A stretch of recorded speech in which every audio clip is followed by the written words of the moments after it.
परमात्मा को पाने तथा उसका वास्तविक लाभ प्राप्त करने के लिए पवित्र बाइबल में प्रमाण है कि प्रभु ने मनुष्य को अपना ही स्वरूप बनाया। 6 दिन में सृष्टि रचकर 7वें दिन विश्राम किया। कुरान शरीफ में प्रमाण है कि हजरत मोहम्मद को खुदा स्वयं कह रहे हैं कि मैंने तुम्हें उस परमात्मा की महिमा बताने के लिए भेजा है। वो परमात्मा कबीर है जिसने 6 दिन में सृष्टि रची तथा 7वें दिन तख्त पर जा विराजा। उसकी खबर किसी बाखबर से पूछ कर तो देखो। कृपया अवश्य सुनिए जगत गुरु तत्वदर्शी संत रामपाल जी महाराज के अमृत वचन। परमात्मा कहते हैं थोड़ा सा तो जीवन है, और इसका ये भी ना मालूम जो है कितने दिन का। हम अप्रोक्सीमेटली जीते हैं ये सोच करके 80-90 वर्ष तक जीवन रहता ही रहता है, और ये कभी ध्यान में नहीं आती कि कोई 5 वर्ष का मर गया, कोई 10 वर्ष की मर गई बहन बेटी भाई, कोई 25 वर्ष के मर गए, कोई 50 वर्ष में मर जाते। तो ये फिक्स क्यों मान लिया आपने 80-90 वर्ष तो ये तू बस एक दूसरे ने देख के अटकलबाजी से हम रह रहे हैं। इसके विषय में परमात्मा कहते हैं, अपने ऊपर उदाहरण देते हैं। साथी हमारे चले गए हम भी चलन हारे, कोई कागज में बाकी रह रही तात लगी है वार। हम देखते हैं अपने साथ में रिश्तेदारों में वो जा रहे हैं और अपना भी नंबर आने वाला है, लेकिन हमारी कोई कागज में बाकी रह रही है। जिस दिन वो बाकी पूरी हो जाएगी फिर देखना आपकी भी टिकट कटेगी। कबीर थोड़ा जीवना और मंडे बहुत मंडान। अंतिम बिना ज्ञान के व्यक्ति के आखिरी सांस तक ये जीवी का काल ये वेदन लाए रखे, ये बनवा दूं वो करवा दूं, और बुढ़ापे में ज्यादा छिड़ा करेगा बीमारी, ना बालक माने ना उसकी बुद्धि ढंग से काम करे। बच्चों के बीच में बेमतलब वृद्ध आदमी टांगड़ाए रखा करे, नो कर लो नाश करोगे तुम, फलाना ऐसे कर दिया। अब उस समय में जब बच्चे सियाने हो जाते हैं वो अपनी सूझबूझ से बहुत अच्छा ही करते हैं, और होना उनका वही है जो उनकी किस्मत में लिखा है। तो उससे परमात्मा कहते हैं कि रहना थोड़े से दिन है, और ना जाने कहां तक कि तू एस्टिमेट लगाए बैठे है, ये कर दूंगा वो कर दूंगा, कोठी बना दूंगा, 2 प्लाट ले लेता हूं। परमात्मा कहते हैं ये बिना ज्ञान के डले ढोरे हो तुम, 1 मिनट का भरोसा नहीं, और मुकदमे कर रहा जमीन पे। कौरव पांडव लड़का मर गए इसी पृथ्वी पे, या यही रहेगी, और वो सत्यानाश करवाएंगे। इन्हीं एकड़ जमीनों पर, इन किलों पर जो आज आप कब्जा करे बैठे हो, अरबों खरबों प्राणी मर गए, इनको अपना मान के। काया तेरी है नहीं ये माया कहां से हो, चरण कमल में ध्यान रखो भाई इन दोनों को खो। ना काया तेरी तो माया कहां से होगी जिसको ठीक है चिपका बैठा। उसके लिए परमात्मा कहते हैं भगवान के चरणों का चिपका रहे, भक्ति करता रहे, और जब तक यहां रहे इसको समझ ले एक रेस्टोरेंट है, और जैसा भी रेस्टोरेंट तुझे तेरे भाग में मिला है उसमें सब्र कर, संतोष कर, अपना टाइम पास कर। जो उद्देश्य लेकर तू उस रेस्टोरेंट यानी धर्मशाला में कोई कमरा बुक करा कर रह रहा है, उसका उद्देश्य क्या था, वो उद्देश्य यहां बताया जाता है। ये तन सराय धर्मशाला है, ये तन सराय में जीव मुसाफिर करता रहे दिमाग रे, रात बसेरा कर ले डेरा चले सुबेरा त्याग रे। इस संसार रूपी शहर में और इस शरीर रूपी एक धर्मशाला आपको जो कमरा मिला हुआ है, ये किस लिए लिया आपने? आप यहां कोई व्यवसाय करने आए थे। राम नाम निज सार है, राम नाम निज मूल, राम नाम सौदा करो, राम नाम ना भूल। हम ये सौदा करने आए थे राम नाम का, और वो हम भूल गए इस सराय में और बकवाद करने लग गए। कोठी बना लूं, बंगला बना लूं, घुट्टी ला लूं, डीजे बजा लूं, ये कोरी बकवाद है। एक जो विद्यार्थी अपने विद्या ग्रहण ना करके शराब पीवे, सिनेमा देखे और सैर सपट्टे को घूमता रहे, तो वो उसके लिए हानिकारक है। इसी प्रकार मानव शरीर प्राप्त प्राणी एक विद्यार्थी है और विद्यार्थी को अपना वही कार्य करना चाहिए जो उसका होता है। हम उसको भूल गए और काम बकवादों में लगे हुए हैं, तो जिस कारण से हमने अपने असंख्य जन्म नाश कर दिए। तो पुण्यात्मा, आपका सौभाग्य है कि आपको ये मार्ग मिला, ये ज्ञान मिल रहा है और ये ज्ञान ऐसा है आपकी आत्मा को झंझोड़ कर धर देगा, क्योंकि इसमें दोनों गुण हैं। एक तो आपके पाप नाश होंगे इस अमृतवाणी से, जो दास के मुख से जो बोला जा रहा है, चाहे वो टीवी के पर, चाहे कोई सीडी कैसेट में, इसका प्रभाव आप पर विशेष होगा। और यही वाणी आपने सुनते कबीर पंथिया नर फलाना नकरा कितने को बरस हो गए, किसे का असर नहीं। सत्संग में बैठे तो ना डलाए जाएंगे, हंसे या जाते हुए कर्म करेंगे जो ना करने चाहिए, क्यों उनका असर उनका हो ही नहीं सकता, वो अधिकारी नहीं है। एक राजा की रानी ने गुरु दीक्षा ले रखी थी। राजा इसका विरोधी था कि ये गुरु ऐसे होते हैं, औरतों को बहकाए रखते हैं, इनसे पैसे ऐंठते रहते हैं। तो वो इस बात के पक्ष में नहीं था, लेकिन अपनी धर्मपत्नी के सामने वो घना विरोध भी नहीं कर पाता था। बार बार यही कहता था कि क्या रखा है गुरु बनाने में, भक्ति यहां कर लिया करो। तो वो कहने लगी, जी मैं तो घना उत्तर जानती नहीं, आप गुरु जी के पास चलो, एक वे उनसे पूछ लो। उसने कुछ दिन के बाद सोचा, चल इसके गुरु जी ने कह दूं, इसके सामने सुना दूंगा दो चार, फिर तो इसका मन हटेगा कुछ। चला गया गुरुजी से ने। गुरुजी के पास जाते ही वो तो संत तो ये कहते हैं, बच्चा भक्ति करो, परमात्मा का नाम लिया करो। तो उसने राजा ने प्रश्न किया कि क्या गुरु बनाना घना जरूरी है? महाराज जी भक्ति तो घर भी हो सकती है। तो राजा ने सोचा, अब भाई अब मैं कुछ कह दूंगा तो कति ज्यादा ही गुस्से मारा है, और फिर राजा है, ऐसे कहना ठीक सा नहीं लगेगा। उसने कहा, जी देखो मेरे पास समय नहीं है, मेरा अपनी क्रियाक्रम का समय हो गया है, मैं कभी आपके घर पर आऊंगा और तब आपको बताऊंगा। विस्तार से पूरी डिटेल बतानी पड़ेगी, बहुत लंबा चौड़ा विषय है। राजा ने सोचा, और बढ़िया, वहां इसका खूब दिमाग चाटूंगा। कुछ दिन के बाद राजा को संदेशा पहुंचाया कि जी आज गुरु जी आ रहे हैं। राजा ने सब व्यवस्था कर दी, आप बैठ गए सिंहासन पर, और संत के लिए नीचे एक अलग से कुर्सी ने दी, और काफी वजीर वजार उसके वहां खड़े थे। अब संत जी जाकर खड़े हो गए, वहां सैनिक भी खड़े थे, बॉडीगार्ड। संत जी ने कहा कि ए सिपाहियों, इस व्यक्ति को अरेस्ट करो। राजा की तरफ संकेत किया। अब वो सिपाही उस संत के कहने से राजा की को कैसे अरेस्ट कर ले? 2 बार कहा, तीसरी बार कहा, अरे सुना नहीं तुमने? अब राजा पहले तो हंस रहा था कि क्या मजाक कर रहा है, फिर उन्होंने सोची तो भाई कति दर्द हो गया, कति राज्य पाठ खींच मेरा छीन ले। राजा ने कहा, सैनिकों अरेस्ट करो इसको।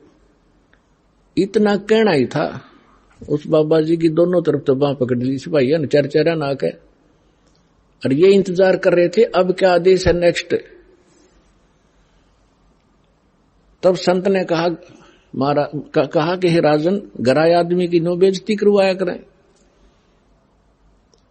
तो उस राजा ने कहा कि आप क्या कह रहे थे? कि मैं आपके प्रश्न का उत्तर देने आया था जो आपने उस दिन किया था, ये उत्तर दे रहा हूं मैं आपका। ये क्या खाक उत्तर दिया? राजा ने कहा कि मुझे छुड़वा तो दे, फिर मैं कुछ बात बताऊं। तो उसने कहा छोड़ दो, उन्हें छोड़ दिया, खड़े हो गए दूर।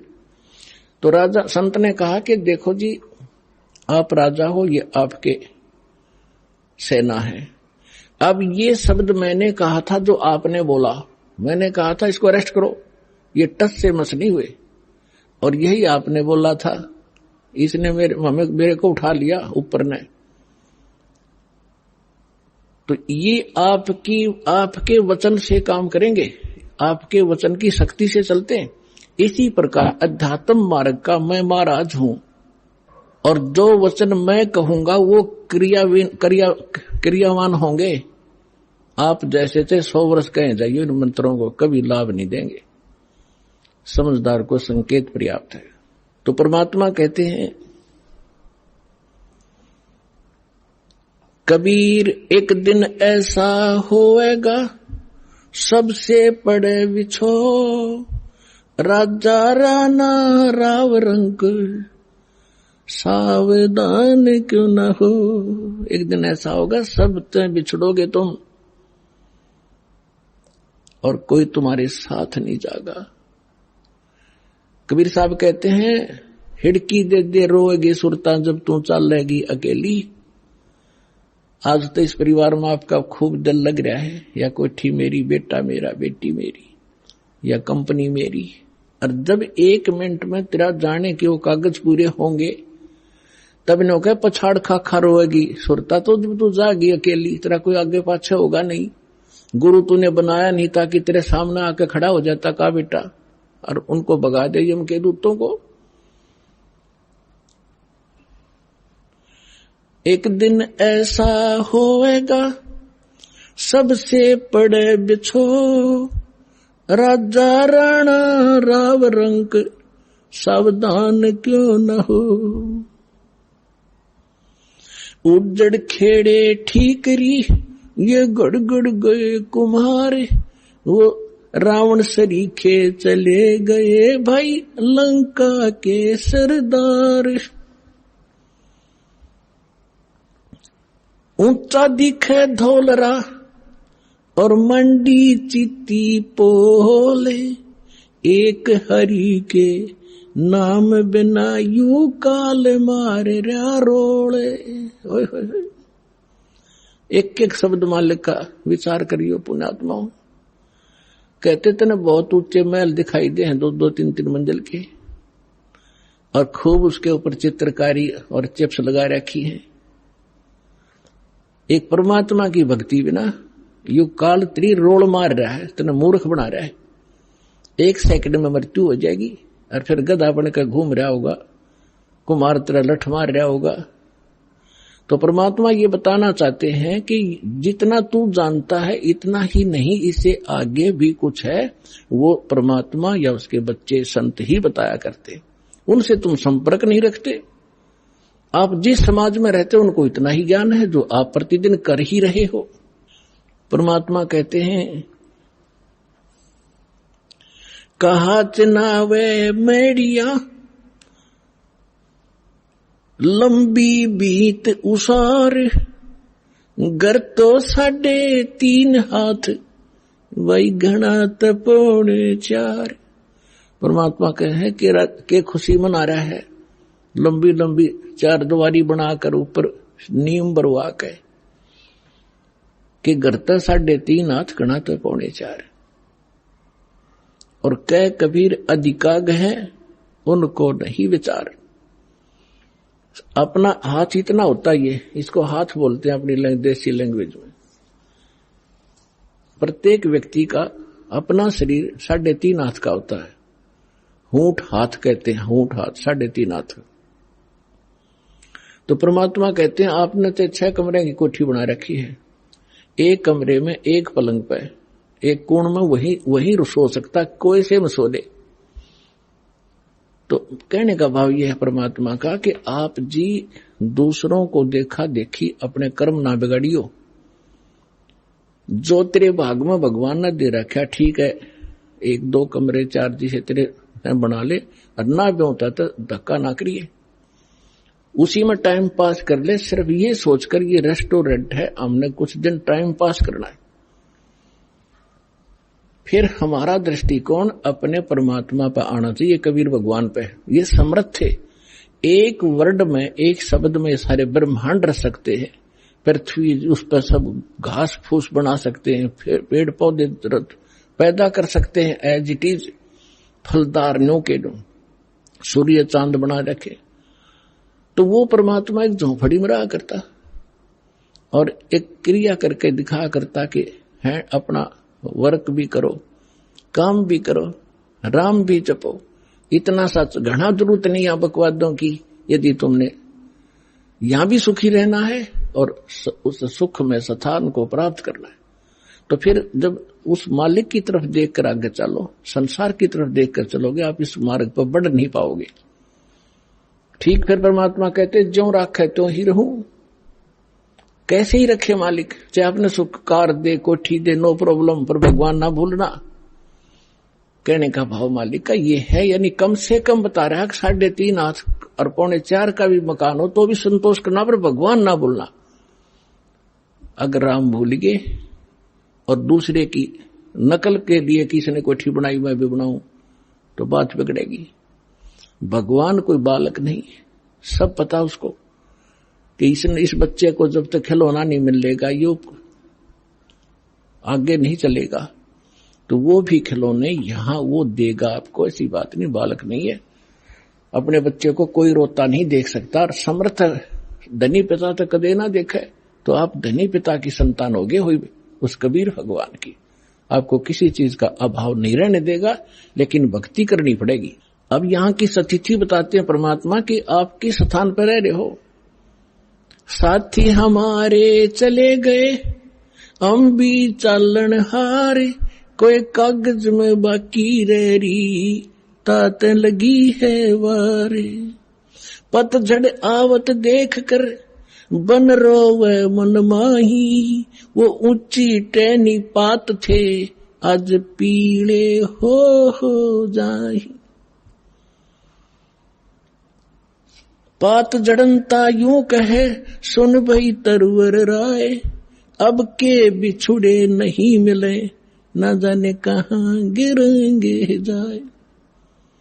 तरवर कहता पात से, सुनो पात एक बात, यहाँ की यह रीति है, एक आवत एक जात।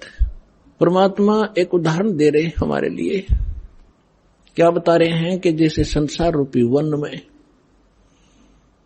और एक परिवार रूपी पेड़ लगा हुआ है, पतझड़ आती है, जब उनका पत्ते झड़ने का समय आता है, उस समय परमात्मा कह रहे हैं कि पहले हरा भरा था वो वन, अब मन में रो रहा है कि कोई पत्ता नजर नहीं आ रहा, पीले होकर गिर रहे हैं।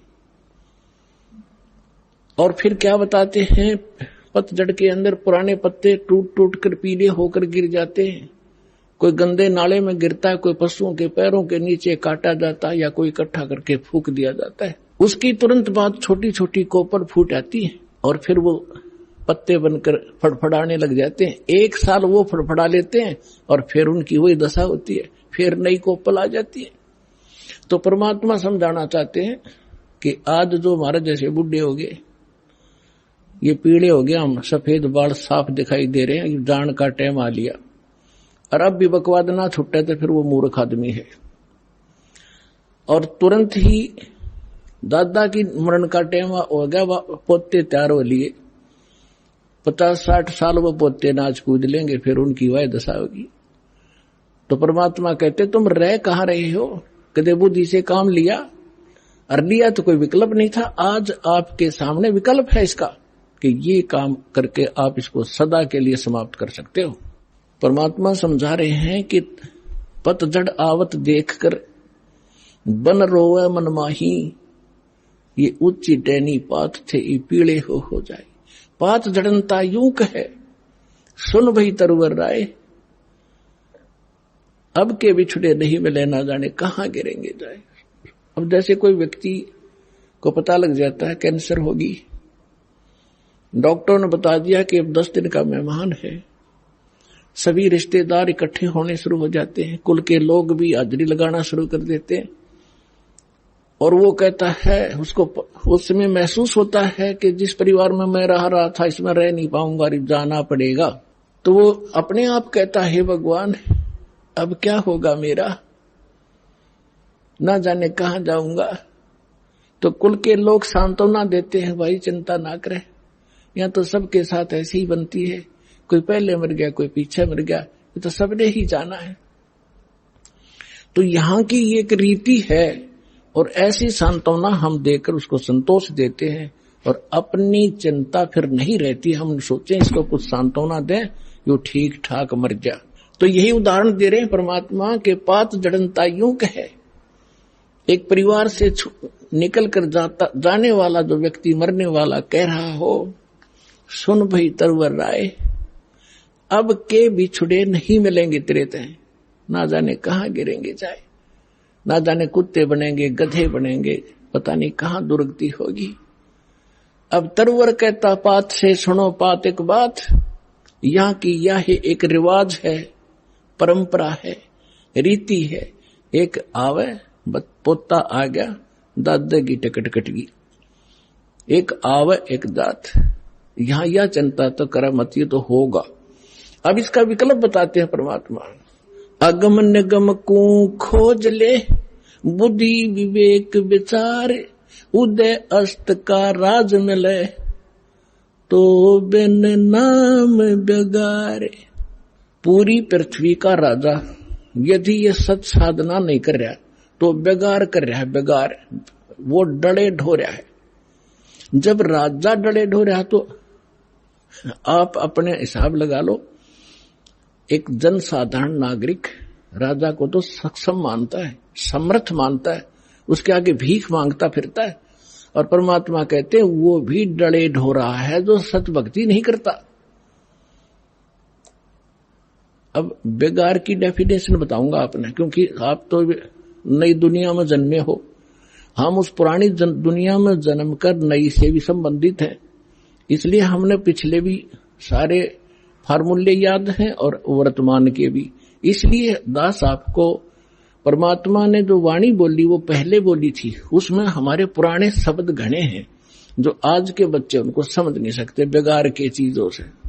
तो इसलिए परमात्मा ने दास को ऐसे समय में यहां पटका ताकि मैं परमात्मा की वाणी को दास ठीक से समझ के और उसके बच्चों को निर्णायक तरीके से समझा सकूं।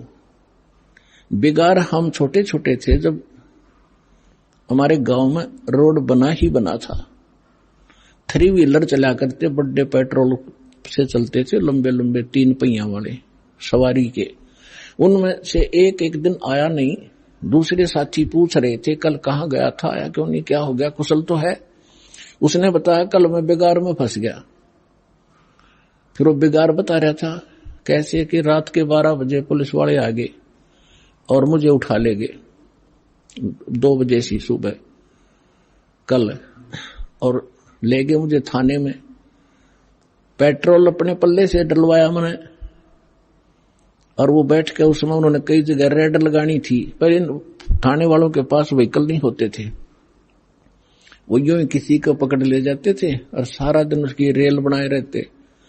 तो वो कह रहा था कि सारा दिन लगभग 200 किलोमीटर तो मैं वैसे मेरा 3 व्हीलर घूमया, 200 रुपये का पेट्रोल अपने घर से डालिया, आप रोटी अपने पल्ले खाई, उनको और खिलाई जो पुलिस वाले साथ में थे, चाय पानी पीवे थे कितने।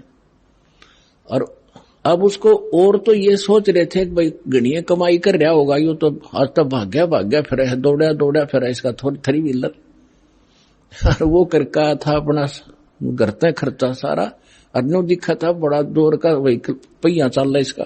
तो इसको बेगार कहते हैं कि आज मैं बेगार में फंस गया था। तो यहां जो भी राजा बना है, कोई डॉक्टर बना है, इंजीनियर बना है, कोई IAS IPS अधिकारी बने हैं, या कोई जज बने हैं, या कोई एडवोकेट बने हैं, या कोई सेठ बना है, या कोई मंत्री, मुख्यमंत्री, प्रधानमंत्री, राष्ट्रपति बने हैं, ये पिछले जन्म के पुण्यकर्मी प्राणी होते हैं। और इनकी पहले की बैटरी चार्ज होती है, पिछला पुण्य संग्रह धन इनके साथ होता है, वही लोग ऊपर को उभरते हैं। नहीं एक परिवार में एक तो रिक्शा चला रहा है और एक व्यक्ति अच्छी दुकान कर रहा है, उसके रोज के 200-500 रुपये ग्रहण कर रहा है, 1000 रुपये, तो ये ऐसा डिफरेंस पिछले ही संस्कारों से होता है। आज कोई मुख्यमंत्री है, अब आम व्यक्ति ने तो ऐसा दिखा ही तो भाई खुदा बन गया, आगे पीछे लाल बत्ती चले और सलूट मारे बड़े बड़े अधिकारी, और हमारे जैसे भिखारी उसका आगे हाथ जोड़े खड़े रहे। तो उसको भी परमात्मा ने कहा ये तो छोटे से टुकड़े का राजा यदि पूरी पृथ्वी का शासक हो और जिसके पास भक्ति नहीं है वो बेगार कर रहा है, वो डले ढो रहा है, वो अपने पिछले पुनों से उस 3 व्हीलर वाले की तरह घूमता तो घना स्पीड तो दिखे, ठाठ बाट दिखे, लेकिन वो अपने घर ते पूंजी नष्ट कर रहा है। अपने पिछले पुनों को खोकर नाश करके अगले जन्म में कुत्ते की योनि में, गधे की योनि में जागा। इसलिए परमात्मा कहते हैं अगम निगम को खोज ले, बुद्धि विवेक विचार, उदय अस्त का राज मिले, तो बिन नाम बेगार। पृथ्वीपति चकवे गए, जिनके चक्र चलंत, रावण सरीखे कौन गिने, अस गए अनंत। बिन उपदेश अचंभ है, ये क्यों जीवत है प्राण, भक्ति बिना कहाँ ठोर है, ये नर नाही पाषाण। ये भगवान इस आत्मा के ऊपर कितना जामा बैठ गया, कैसा हमारे अंदर इतना कठोरपन आ गया, इतनी जबरदस्त चोट मारी दाता ने। इसको जगाने के लिए तू कहाँ बैठा है, तू कर क्या रहा, तने करना क्या चाहिए था, और जिस सुख को तू यहां खोज रहा है वो भी ना मिलता तेरे को, क्योंकि वो आपको केवल संस्कार ही प्राप्त होगा। चाहे कितने कुबद कमा ले, कितनी चोरी कर ले, और कितना रिश्वत ले ले, कितनी मिलावट कर ले, कितने डाके मार ले, आपके भाग में उतना ही रहेगा, ज्यादा नहीं रह सकता। कल आपने चोरी करके 2 लाख कमा लिया, अगर कोई ऐसी समस्या पैदा हो जाएगी 4 लाख में पंडा छूटेगा। और पैसा रहा नहीं, वो कर्म पाप बिगाड़े, कर्म बिगाड़े थे वो जो के तू तेरे सिर पर धरे रह जाएंगे, वो तने भोगने पड़ेंगे। तो परमात्मा कहते हैं कि बिन उपदेश, देखो उपदेश माने गुरु की शिक्षा और दीक्षा, दोनों उपदेश में आ जाते हैं। जो बिन उपदेश आश्चर्य है, अचंभ है, ये क्यों जीवित है, जीव प्राण, और भक्ति बिना काठोर है, ये नर नहीं, मनुष्य नहीं है, ये तो पत्थर है। इतना विवेक नहीं रखते ये लोग, नर नाही ये पाषाण, जिनके इतना ज्ञान और ऐसी भगवान की वाणी का असर नहीं हो रहा, कहते मानुष नहीं है फिर ये तो पत्थर जैसे हृदय के इंसान हो गए, पाप कर्मों का ज्यादा प्रभाव है। और फिर जैसे आपको अभी आपने सुना कि मिलना भाग्य ही है, भाग से अधिक हो नहीं सकता, और जो आपने 2 नंबर के काम करे वो कर्म और बिगाड़ दिए, वो पाप आपके साथ रहेंगे, धन नहीं रहेगा। फिर इसका विकल्प बताया परमात्मा ने, ठीक है अनजानपने में जो गलती होगी सो होगी, आगे से सतर्क हो जाओ, यहां से दीक्षा लो, आपके पिछले पाप भी नाश होंगे, आगे आपके भाग्य में ना होगा, ये समर्थ है, आपके नए लेख लिख देगा ये कबीर भगवान, वो समर्थ शक्ति है, समझ लेना इस बात को।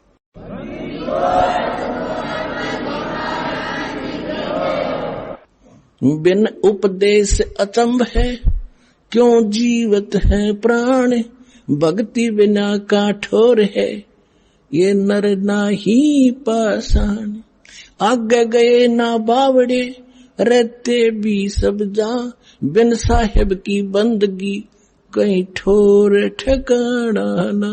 होय होय पुण्यात्माओं, कलेजा फटफटा होगा आपका एक दिन, जब आपका पाप कर्मों का बुखार उतर जाएगा, आत्मा निर्मल हो जाएगी, आंखों से आंसू नहीं सूख, क्या करेंगे जब ये वाणी सुना करोगे। अब क्या बताते हैं परमात्मा कि जो हमारे दादे परदादे पहले चले गए उन्होंने तो आके बताया नहीं, उनकी के दुर्दशा हुई और शेष भी जा रहे हैं। अब भगवान आके बताते हैं स्वयं, और फिर उस जिन संतों से वो मिलते हैं वो संत बताते हैं। तो क्या बताते हैं कि पहले चले गए वो तो वापस नहीं आपको बताने आए, और रहते भी सब जा रहे हैं। और बिन साहेब की बंदगी, बिना भगवान की भक्ति की ठोर ठिकाना। अब यहां समस्या और आती है, भगवान कौन है, साहेब कौन है। अब ये दास ने आपको बहुत बार बता रखा है, इसको बार बार रिवाइज ना करूं, क्योंकि देखो एक तहसीलदार भी साहब है, मालिक है, स्वामी है, एक कमिश्नर, डिप्टी कमिश्नर भी, डीसी भी स्वामी है, डीएम बोल रहे कई जगह उसको, और मंत्री भी, पर मुख्यमंत्री भी साहब है, प्रधानमंत्री भी साहब है, राष्ट्रपति भी साहब। तो यहां कौन से साहब की तरफ संकेत किया गरीबदास जी ने, उनका कौन साहब था। अनंत कोट ब्रह्मांड का एक रुति नहीं बहार, सतगुरु पुरुष कबीर है ये कुल के सिरजनहार। हम सुल्तानी नानक तारे, दादू को उपदेश दिया, जात जुलाहा वेद न पाया, वो काशी में कबीर हुआ। यानी ये भगवान भी बता दिया है वो साहेब कौन सा जिसकी भक्ति करनी चाहिए। ये वो परमात्मा है जो काशी में धानक जुलाहे रूप में कबीर रूप से नाम से आए थे। ये अनंत कोट ब्रह्मांड का स्वामी, ये है मेरा साहेब। तो यहां कहते हैं पहले गए अग गए ना बावड़े, रहते भी सब जा, और बिन साहेब की बंदगी कहीं ठोर ठिकाना ना। जैसे आज यहां प्रधानमंत्री बन गया, भक्ति की नहीं तो राजा का नेक्स्ट जीवन गधे से शुरू होता है, ये विधान बता रखा है भगवान का। अब गधे का जीवन जब पूरा होगा वहां मृत्यु, फिर कहेंगे चलो कहा कोई पुण्य बना है तो स्वर्ग में जाओगे। स्वर्ग का समय निर्धारित है आपके संपुनों के आधार से, वो पुण्य आपकी पूंजी जब समाप्त हो जाएगी फिर चलो नरक में, पाप वहां भोगने पड़ेंगे। जब तक हम कबीर साहब की शरण में नहीं आते, इस दास से उपदेश लेकर सत भक्ति आप नहीं करोगे, तो आपको केवल वर्क डन मिलेगा, जैसा कर्म किया वैसा ही भगवान आपका, थारा भगवान उतना ही फल देता रहता है। जिसको तुम भगवान मानते थे वो केवल इतना ही काम कर सकते हैं, जैसा कर्म वैसा ही फल। और ये परमात्मा आपके पाप नाश करेगा, ना भाग्य में होगा, और आपको आवश्यकता होगी, नो नहीं बेमतलब डिमांड करोगे वो नहीं मिलेगा। एक विद्यार्थी जो आवश्यक वस्तु मांगता है पिता माता वही देते हैं, और वो मांगा मैंने बंदूक ला दे कि पागल है पिताजी, विद्यार्थी को गन ला के देगा तो ऐसी डिमांड करोगे फिर नहीं मिलेगी आपको। हाँ, जो आवश्यक होगी, समर्थ पिता सब कुछ देगा अपने बच्चे को, हर पल पल पर सारी सुविधा देता है, तो आप समर्थ की शरण में आ गए हो। तो इस प्रकार अब फिर उसके बाद जब आप नरक में जाओगे, फिर नरक से कहेंगे चलो समय पूरा होगा, कुत्ता बनो, कुत्ते का समय पूरा हुआ, चलो आगे नेक्स्ट जीवन। और फिर कभी मनुष्य बन गए भूल भटक कर, फिर यही क्रियाएं, फिर मृत्यु, फिर चलो। तो कहते हैं आगे गए ना बावड़े, ये रहते भी सब जा, और बिन साहेब की बंदगी कहीं ठोर ठिकाना ना। और इस परमात्मा की भक्ति करने से, इसकी भक्ति ना करने से क्या कहते हैं, संसा शोक सराय में सुतक दिन राती, जीवत जग में जूते पड़े फिर जम तोड़े छाती। कि सब किसी ने देख ले, किसी का ज्ञान कंप्लीट नहीं, सब शंका के अंदर है, सबको संशय बना हुआ है, सबको ये चिंताएं सता रही है। कहते संसा शोक सराय में, इस मनुष्य रूपी सरा में ये तुम्हारे अंदर भर रखी काल ने। और सुतक दिन राती, सुतक एक टेंशन खत्म हो दूसरी तैयार, वाह कितना तो सेट हो इतने तीसरी तैयार। कहते सूतक सी हो ही रहे तुम्हारे इस दिमाग में, जैसे बच्चे पैदा होया करें मच्छर से पैदा हो, कहते सूतक तुम्हारे साथ ला रखे, और जीवित जग में जूती पड़े। अब हम क्या सोच रहे हैं बुढ़ापे में सुख होगा, इन बुढ़िया ने पूछ लो किसा सुख से इनके जी ने।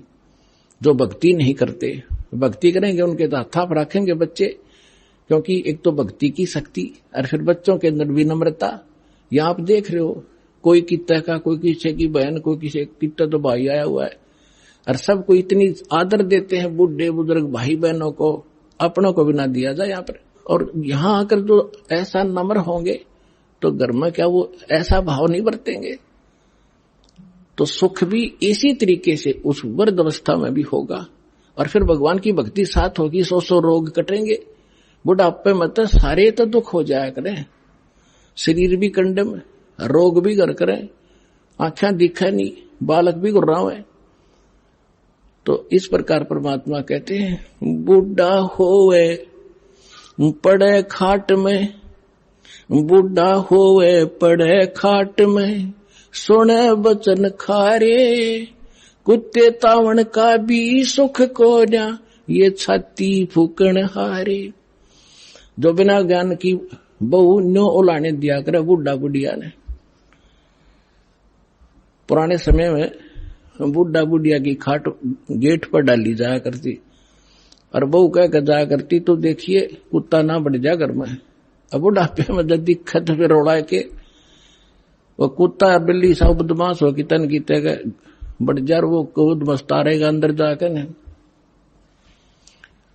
तो दूध दाद या लस्सी लस्सी खिंडा दी गिरा दी उसने, तो बहू आवेगी, अंदर जाते देखेगी उसकी सौ पर सुई जावेगी, तब उसको लाना देती है। परमात्मा कहते वृद्ध हुए फिर पड़े खाट में, सुने वचन खारे, और कुत्ते तावण का भी तुम्हारा सुख को ना, तुम छाती फूकण हारे। वह बहू फिर ये चमोले सुनाओगी, तुम शब्द श्लोक सुनाओगी, और कुत्ते भी ना हटा सकते, तुमने छाती फूक दी मारी। तो परमात्मा कहते फिर आपके बच्चे भी, पुत्र वधू भी भगवान से डरने वाले होंगे, कटु वचन नहीं बोल सकते। क्योंकि ऐसा है व्यक्ति को, यदि कोई तगड़ा व्यक्ति कटु वचन बोलता है वो बोलेगा नहीं, क्योंकि विरोध करने का उसमें सामर्थ्य नहीं, वो रोया करे, उसमें वो गरीब होकर रोता है, और परमात्मा उसकी घड़ी सुनता है। तो इसलिए कोई ऐसे अपनी पुत्र वधू को या सास अपनी वधू को, क्योंकि नई नई बेटी आती है वो बहुत संकुचित और शर्मा के रहती है, डर के रहती है, उससे वो सास भी कोई गलत व्यवहार करती है तो उसकी आत्मा दुख पाती है। तो हमने आपस में ये कर्म बढ़ाने नहीं घटाने हैं। तो इस ज्ञान से ये भी आपके अंदर एक पैमाना बना रहेगा कि नहीं, दुख नहीं देना चाहिए, स्वयं दुख हो लेना चाहिए, दूसरे को दुखी हम नहीं कर सकते। हिरणा कुछ में मैं करे कोटि 49 राज। अब क्या बताते हैं कि संसा शोक सराय में सूतक दिन रहती, और जीवित जग में जूते पड़े फिर जम तोड़े छाती। अब यहां तो सारे उम्र दुख में काटेगा, बुढ़ापे में बूढ़ा स्वयं दुखी, फिर ऐसे व्यवहार से भी तंग, और अगले जन्म में कहते हैं फिर बिना भक्ति किए हुए प्राणी को यम के दूत घसीट के ले जाते हैं, उसकी टट्टी और पेशाब निकल जाता है, उसको आकर इसी भयंकर शकल दिखाई देती है। अंत समय में उसकी गर्दन दबा दी जाती है, सूक्ष्म रूप से जबान बंद कर दी जाती है, वो बोल भी नहीं सकता। और जो भक्ति करते हैं परमात्मा की, ऐसे जाएंगे जैसे स्वप्न, जैसे आप ऐसा स्वप्न होगा जैसे सत्संग में चलते हैं, वहां भगत दिखाई देंगे, अरे कहाँ जा रहे हो, क्या हो, बरवाला चलते हैं, चलो भाई चलो चलो, ऐसे छोड़ कर भाग लेगा शरीर को, जैसे रजाई छोड़ कर भाग लिया करें गुरु जी को देखने के लिए।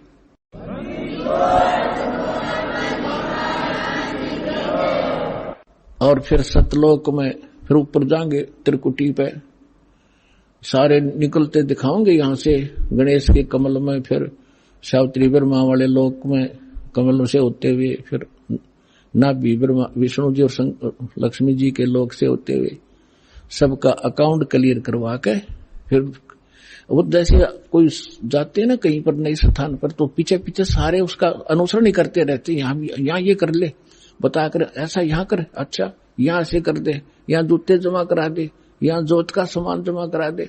तो इस तरह वहां ऐसे कराते हुए त्रिकुटी में पहुंच जाओगे, वहां परमात्मा मिलेगा अपने इस दास के रूप में, और वहां फिर धर्मराज के दरबार में आपको क्लियर कराया जाएगा सतनाम के प्रथम मंत्र का, वहां अकाउंट क्लियर होगा।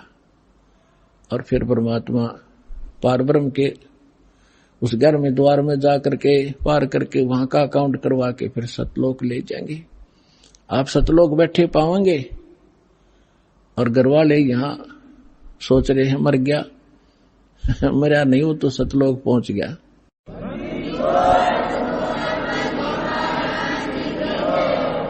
हिरण्यकुश में मैं करे, यहां की इस भौतिकवाद की कितनी इसके अंदर कमजोरी है जिसके ऊपर आमांडी पाके बैठे थे। कहते हिरण्यकशिपु ने पूरी पृथ्वी पर शासन बना लिया था अपना, और नो कहता मैं ही हूं, मैं भगवान हूं। हल्दी की गांठ प्राप्त करके 5-4 वर ले लिए ब्रह्मा जी से, सुबह मरू ना शाम मरू, दिन में मरू ना रात मरू, पशु से मरू ना पक्षी से मरू, मनुष्य से मरू ना फलाने से मरू। और फिर बस इससे अपने आप को मान बैठा, आई एम गॉड, मैं हूं सब कुछ।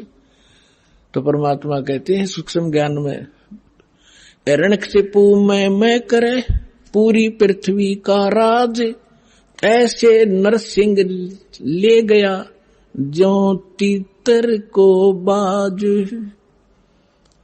कहते यह ब्रह्मटी होगी इन लोगों की। हिरण्यकशिपु छाती तड़वाई, ब्राह्मण बाणा और कर्म कसाई। बगैर ज्ञान के भक्ति भी करता था, ऐसी सिद्धियां भी प्राप्त कर दी थी जिसको उससे भ्रम हो गया कि मैं सब कुछ बन गया। तो परमात्मा कहते बिना ज्ञान के हिरण्यकुश छाती तड़वाई और ब्राह्मण बाणा और कर्म कसाई। वो तो भगत दिखाई दे, ब्राह्मण माने भगत भी होता है, वो तो भगत और भक्ति करे, और कर्म कसाई वाले तो कहते ऐसे लोगों की छाती तोड़ा टूटिया करती है, भगवान ने उसका पेट फाड़ के गिर दिया। हिरण्यकुश छाती तोड़वाई और ब्राह्मण बाणा और काम कसाई। कबीर लूट सको तो लूटियो, राम नाम की लूटी, पीछे फिर पछताओगे, प्राण जहांगे छूट। अब ये बात आप पहले भी पढ़ा सुना भी करते, लेकिन आज सुनोगे ना आपकी छाती में लगेंगी सारी, क्योंकि अधिकारी के बिना ये अमल में आ ही नहीं सकती। और परमात्मा की दया इस दास पर है। आपको दास बार बार समझाता है, दास एक जीव है, लेकिन समर्थ के संग में उस परमात्मा ने दास को अपना मान लिया, और दास एक चलता फिरता पावर हाउस है थोड़े पावर का, जो इस पूरे संसार ने तो पर्याप्त है, इतनी पावर है दास को दे रखी है।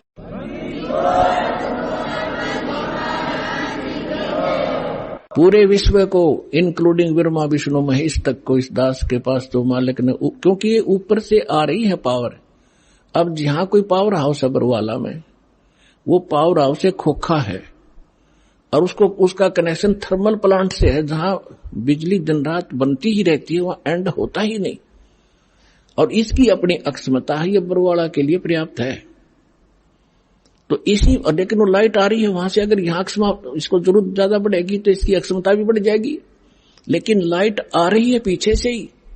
तो उस परम पिता से, कबीर भगवान से, सतलोक से दास के पास वो पावर आ रही है, और आगे कनेक्शन दास आपको उसी पावर से दे रहा है। अब क्या बताते हैं, कबीर जिव्या तो वाहे भली, जो रटे हरि नाम, नहीं तो काट के फेंक दियो, यो मुख में भलो ना चाम। परमात्मा के नाम के जाप की कितनी महिमा बता रहे परमात्मा। वैसे तो जीव्या बहुत काम आवे, खाना खान में भी काम आवे, और भी कड़वा मीठा चाखण के भी काम आती है। परमात्मा कहते हैं यदि इससे आपने भगवान की भक्ति और उसका गुणगान नहीं किए, तो इस चाम की इसे अच्छे जगह पे मुंह तो हम सबसे उत्तम मान रहे हैं, इसमें कति आवश्यकता नहीं। ये जीव ना तय फिर ईसा जुल्म करेगी। कहते हैं एतय पराई आत्मा जीव बांध तलवार, या जीव तलवार का काम करेगी। कोई गरीब, एक कमजोर व्यक्ति को एक तगड़ा व्यक्ति, बलवान व्यक्ति कोई अपने मुख से ऐसे वचन कह देता है अब उसके साथ ना प्रतिशोध कर सकता, ना उसको कुछ जवाब दे सकता, बैठकर रोता है।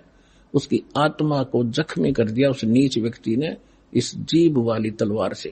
आइए अब हम उन श्रद्धालुओं के अनुभव जानते हैं जो जगत गुरु तत्वदर्शी संत रामपाल जी महाराज जी से दीक्षा प्राप्त कर चुके हैं तथा उनके द्वारा बताए गए भक्ति मार्ग पर चल रहे हैं। नमस्कार सर। सर साहिब जी। सर क्या नाम है आपका? शिव कुमार दास। शिव कुमार जी आप कहाँ से हैं? मैं आगरा से हूँ। शिव कुमार जी, संत रामपाल जी महाराज से नाम दीक्षा आपने कब ली? मैंने 17 अप्रैल 2016 में नाम दीक्षा ली। सर, संत रामपाल जी महाराज से नाम दीक्षा लेने से पहले क्या आप भक्ति साधना भी करते थे? जी, मेरे पापा मम्मी सोमवार का व्रत रखा करते थे और जो पूजा पाठ किया करते थे वही मैं किया करता था। लेकिन मैंने देखा घर में कि ज्यादातर प्रेत बाधाएं रहती थी और कभी डॉक्टर के पास जाते थे, उनसे आराम नहीं मिलता था और तांत्रिक वगैरह घर में आया करते थे। तो मुझे लगता था कि शायद तांत्रिक वगैरह जो आते हैं इन्हीं से लाभ मिलता है।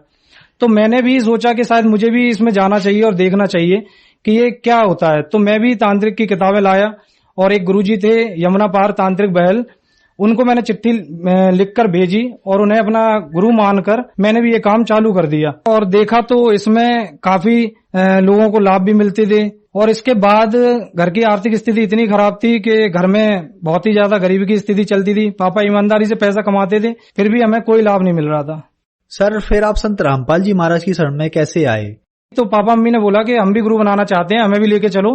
तो एक दिन वो उनके साथ चले गए बरवाला आश्रम में और उनको 2013 में पापा मम्मी उनसे जुड़ गए।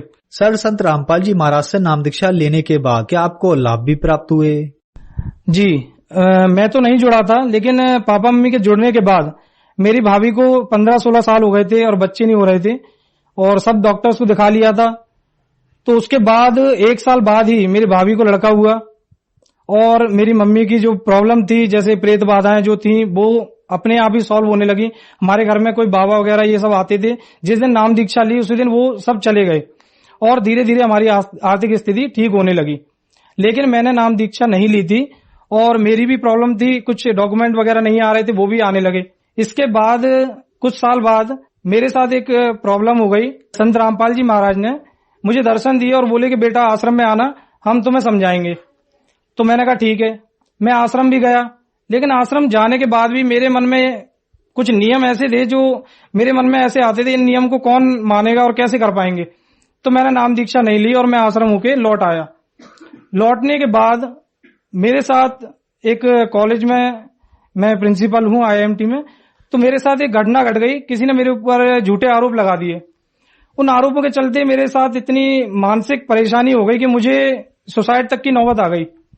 और जिनसे मुझे उम्मीद थी कि मेरी सपोर्ट करेंगे या मेरा साथ देंगे, उन्होंने नहीं दिया। जितने भी बड़े लोग थे, पैसे में भी सक्षम थे और जिनसे उम्मीद नहीं थी, उन्होंने मेरा साथ दिया। लेकिन जब मैंने देखा चारों तरफ ही और प्रॉब्लम इतनी बढ़ गई है, सुसाइड करने की नौबत आ गई है, तो मैंने देखा कि संत रामपाल जी महाराज की जो पूजा करते थे पापा मम्मी, वहां पर अलमारी में मैंने दीपक लगाया और दीपक लगाने के बाद मैंने अरदास की कि हे संत रामपाल जी महाराज, अगर मेरी प्रॉब्लम ये सॉल्व हो गई तो मैं आपसे नाम दीक्षा ले लूंगा और जीवन भर आपकी भक्ति करूंगा। ये कह के मैं चला गया और जाने के बाद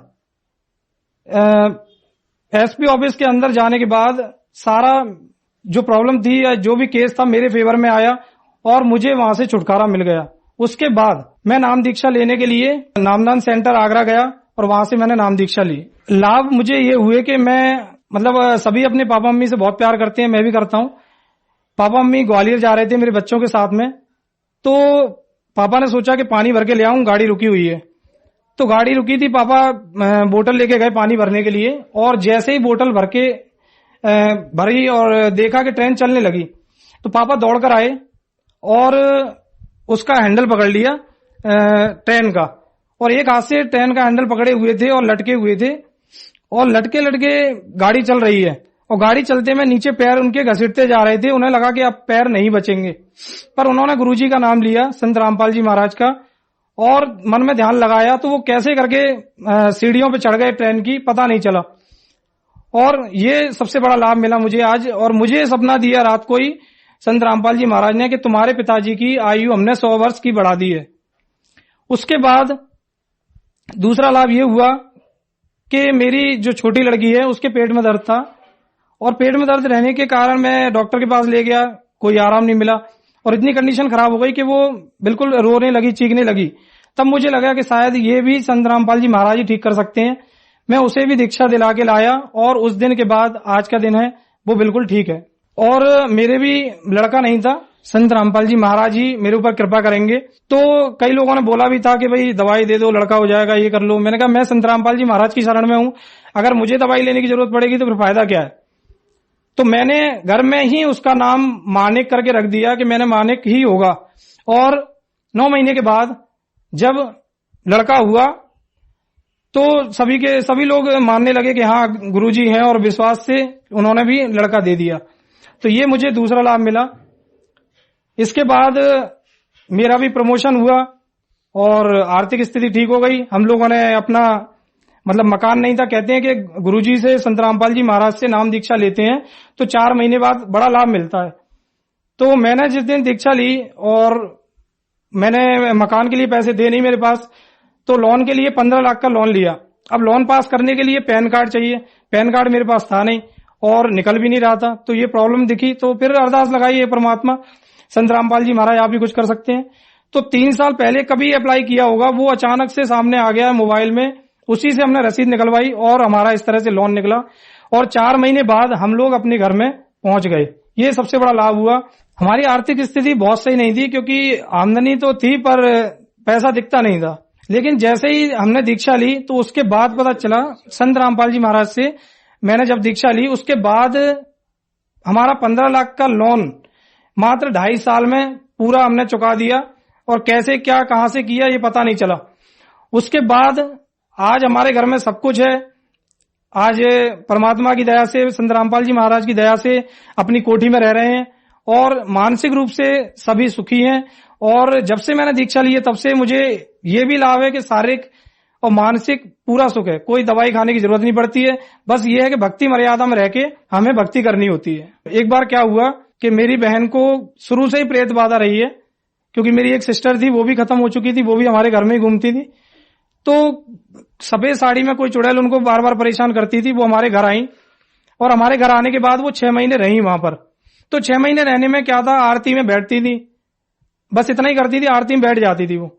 तो बैठने पर एक दिन क्या हुआ, वो रात को सो रही थी, रात को 2 बजे अचानक उनकी नींद खुली और वो उठी। और उठने के बाद उन्होंने क्या देखा कि संत रामपाल जी महाराज सफेद कुर्ते में खड़े हुए हैं और संत रामपाल जी महाराज उनसे कह रहे हैं कि बेटा आप सो जाओ, चिंता मत करो, मैं आपके साथ हूं और मैं इसको देख लूंगा जो भी आपको परेशान कर रही है। अब उनके और जो प्रेत था उनके बीच में गुरुजी और उनकी क्या बात हुई संत रामपाल जी महाराज की, ये तो नहीं सुना मेरी बहन ने, लेकिन उसको क्या सुनाया और कैसे अड़काया और उसे भगा दिया। और उसके बाद संत रामपाल जी महाराज ने मेरी बहन से बोले कि बेटा तुझे जो 2 परेशानियां हैं वो तेरी मैं दूर कर दूंगा, तेरी जो लड़का नहीं है वो और जो तेरे हस्बैंड की नौकरी नहीं है वो। ऐसे बोलकर अंतर ध्यान हो गए, चले गए वहां से। और मेरी बहन देखा तो सुबह अपने पलंग पर नहीं थी और बीच में बिल्कुल घर के लेटी हुई थी। उसने सुबह उठ के बताया कि मेरे साथ ऐसी ऐसी बात हुई। और उसके बाद मेरी बहन को लड़का भी हुआ और मेरे जो जीजाजी हैं उनकी नौकरी भी लग गई और उनको लड़का हो गया। और एक लाभ बताना चाहूंगा, मेरी मम्मी छत पर किसी काम से चढ़ रही थी, चढ़ते चढ़ते मैं ऊपर जैसे ही चढ़ने को ही उनका पैर फिसल गया और वो उल्टी नीचे गिरी और एक गमला रखा हुआ था सीमेंट का, उसके ऊपर जाके गिरी। गमला पूरा चूर चूर हो गया और रीढ़ की हड्डी में हल्की सी चोट भी आई और पूरा निशान पड़ गया नीला। लेकिन हम संत रामपाल जी महाराज की शरण में हैं, डॉक्टर के पास तो जाते ही नहीं है और हमने कहा वो ही सही करेंगे। और 6-7 दिन तो जब हुए जब मम्मी पूरी तरह से फिर से स्वस्थ हो गई, बाकी चोट लगी उसके बाद भी वो काम करती रही और उन्हें ऐसा कोई परेशानी नहीं हुई कि बहुत ज्यादा दर्द हो रहा है या क्या हो रहा है। बाकी ये सबसे बड़ा चमत्कार हुआ। और घर में मम्मी का ब्लड प्रेशर आज के टाइम में 220 पर हॉस्पिटल ले जाना पड़ता है, उनका 250 रहता है और 250 में भी वो काम करती रहती हैं। ये भी बड़ा चमत्कार है कि उन्हें उस कंडीशन में भी कुछ नहीं होता है, जबकि डॉक्टर कहते हैं कि भाई इसके बाद तो आप उन्हें एडमिट कर दो, दिखवा लो, ये प्रॉब्लम हो जाएगी वो हो जाएगी, पर ऐसा कुछ नहीं होता है और इतने में भी वो काम करती रहती हैं संत रामपाल जी महाराज की कृपा से। सर, संत रामपाल जी महाराज से नाम दीक्षा लेने के बाद आपको बहुत सारे लाभ प्राप्त हुए। जैसे कि आपने बताया, संतान न होने की आपके परिवार में समस्या थी, फिर आपके परिवार ने संत रामपाल जी महाराज से नाम दीक्षा ली और संत रामपाल जी महाराज की कृपा से आप लोगों को संतान की प्राप्ति हुई। तो जो दर्शक आज आपको देख रहे हैं और वह भी आप ही की तरह इन परेशानियों से जूझ रहे हैं, उनके लिए आप क्या कहना चाहेंगे? मैं सभी लोगों से यही प्रार्थना करना चाहूंगा, संत रामपाल जी महाराज जो भी ज्ञान बता रहे हैं, एक बार उसे सुने जरूर और उसे अपने ग्रंथों से मेल कराएं कि क्या वाकई में वो कह रहे हैं वो ज्ञान सही है या गलत है। और उस ज्ञान के आधार पर आप भक्ति करके देखें, नाम लेके देखें, और आपको आज जो समस्या है उससे तो आपको छुटकारा मिलेगा ही मिलेगा। साथ में जो जन्म मरण की परेशानी है, जो सबसे बड़ा रोग है आज के समय में, वो भी आपका खत्म हो जाएगा। और ये रोग सिर्फ संत रामपाल जी महाराज ही खत्म कर सकते हैं, इनके अलावा और कोई नहीं कर सकता। ये बिल्कुल सत्य बात है। सर, आप एक एजुकेटेड पर्सन हैं, आप एक मैनेजमेंट कॉलेज में प्रिंसिपल के पद पर कार्यरत हैं। हम आपसे यह पूछना चाहेंगे कि कुछ लोग कहते हैं कि संत रामपाल जी महाराज से उनके अनुयायी अंधश्रद्धा के तहत जुड़ते हैं, क्या ये सही है? जो लोग ये बात करते हैं कि अंधश्रद्धा के तहत जुड़े हैं, तो मैं उनको ये बताना चाहूंगा कि अगर आप लोग पढ़े लिखे हैं वाकई में, तो पढ़े लिखे होने का सबसे बड़ा फायदा तो यही है कि हम अपने धर्म ग्रंथों को खुद पढ़ के देखें, क्या वाकई में संत रामपाल जी जो महाराज जो बता रहे हैं वो एक्चुअल है या नहीं है, या हम लोग ऐसे ही उन्होंने बता दिया और मान लिया। ये बिल्कुल नहीं है। जब मैं उनसे जुड़ा था तो जुड़ने पर मैं सिर्फ ये सोच के जुड़ा था कि मुझे आराम मिल जाए, मुझे जो परेशानी हो रही है वो दूर हो जाए। लेकिन बाद में ये पता चला कि मैं जिससे जुड़ने जा रहा हूं ये तो खुद परमात्मा आए हुए हैं, संत रामपाल जी महाराज। और मैंने उनके ज्ञान सत्संग को बाद में सुना और मैंने अपने धर्म ग्रंथों से मिलाया, गीता जी भी देखी, वेद भी देखे, कुरान भी देखे, बाइबल भी देखे, गुरु ग्रंथ साहिब भी देखा, सब देखा तो पता चला कि जो भक्ति विधि वो बता रहे हैं वो तो सब हमारे शास्त्रों से मेल खाती है और इसीलिए हमें लाभ मिलता है। परमात्मा तो एक ही है और वो कौन है ये सिर्फ संत रामपाल जी महाराज बताते हैं। बाकी जो लोग हैं वो अपनी अपनी भक्ति और क्रियाओं में लगा के बस भक्तों को उलझाए हैं, ये बिल्कुल सही बात है। सर, क्या संत रामपाल जी महाराज से नाम दीक्षा लेने के बाद देवी देवताओं की भक्ति या ब्रह्मा विष्णु महेश की भक्ति को छोड़ना पड़ता है? जी नहीं, ये जो भी बोलते हैं ये धारणा बिल्कुल गलत है। ब्रह्मा विष्णु महेश, ब्रह्मा जी की तो कोई पूजा वैसे करता भी नहीं है, लेकिन ब्रह्मा जी की पूजा भी कैसे कर, साधना कैसे करनी है, उनके मंत्र क्या हैं, ये भी संत रामपाल जी महाराज ही बता रहे हैं पूरी दुनिया में, और शायद कोई बता भी नहीं रहा है। और भक्ति विधि क्या है और इन देवी देवताओं की साधना कैसे करनी है, इनकी मजदूरी कैसे करनी है जिससे ये हमें लाभ दे सकते हैं, ये भी संत रामपाल जी महाराज बता रहे हैं। बाकी किसी के पास ये मंत्र है ही नहीं जो बता सकें कि इनसे हमें लाभ कैसे मिलेगा, तो ये पूजा छुड़ा नहीं रहे हैं, ये पूजा बता रहे हैं और इनसे लाभ कैसे मिल सकता है ये भी पूर्ण जानकारी संत रामपाल जी महाराज ही दे रहे हैं। सर, संत रामपाल जी महाराज से कैसे जुड़ सकते हैं? संत रामपाल जी महाराज से जुड़ने के लिए चैनल पर जो नीचे पट्टी चलती है उस पर उनके फोन नंबर आते हैं, उस पर आप कांटेक्ट कर सकते हैं। और नामदान सेंटर आगरा में या हर शहर में खुले हुए हैं, आप वहां पर संपर्क करके नाम दीक्षा ले सकते हैं। लेकिन मैं तो यही कहूंगा कि दीक्षा लेने से पहले आप जो भी उनकी पुस्तक है, ज्ञान गंगा, जीने की राह, गीता तेरा ज्ञान अमृत, अंधश्रद्धा भक्ति कतरा जान, ये पढ़ें और ज्ञान समझें, क्योंकि ज्ञान समझ में आ जाएगा तो अपने आप ही आपको पता चल जाएगा कि संत रामपाल जी महाराज जो भक्ति बता रहे हैं वो क्या है। क्योंकि जब तक आपको ज्ञान नहीं समझ में आएगा तो आपको पता ही नहीं चलेगा कि हम क्या कर रहे हैं क्या नहीं कर रहे हैं। क्योंकि भक्ति में मर्यादा बहुत जरूरी है। जो भक्ति मर्यादा में रहकर आज भक्ति कर रहे हैं उनको सब लाभ मिल रहे हैं और यहाँ भी लाभ मिल रहे हैं और मोक्ष भी मिलेगा उन्हें। धन्यवाद सर। सच साहेब।